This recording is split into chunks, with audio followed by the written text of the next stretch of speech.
قرآن کا ایک ایسا عددی معجزہ جس کے اندر قدرت، ادب اور حساب تینوں ایک ساتھ آتے ہیں. یہ ہے آپ کے سامنے سورہ توبہ کی آیت نمبر 36. اعوذ باللہ من الشیطان الرجیم. مہینوں کی گنتی اللہ کے نزدیک کتاب اللہ میں 12 کی ہے، اسی دن سے جب سے آسمان و زمین کو اس نے پیدا کیا. اب یہاں پہ بہت خوبصورت الفاظ کے ساتھ ایک کھیل سمجھ لیں، ایک چھوٹا سا کھیلا گیا جسے وہ کہتے ہیں ورڈ پلے.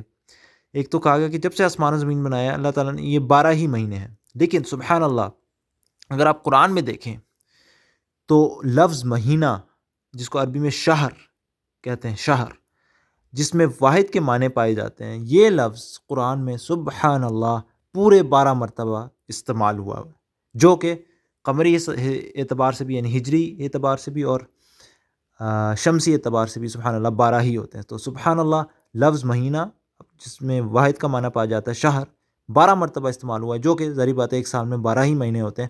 تو گویا کہ ایک تو 12 مہینے جب سے اللہ نے بنایا، اور گویا اس طرح بھی اگر آپ اس کو اس آیت کو ورڈ پلے کے طور پہ بھی دیکھیں تو اللہ کے نزدیک کتاب اللہ میں لٹرلی قرآن کے اندر بھی 12 مرتبہ ہی استعمال ہوا ہے. اگر آپ چاہیں تو چیک کر سکتے ہیں، ان آیات میں استعمال ہوا ہے.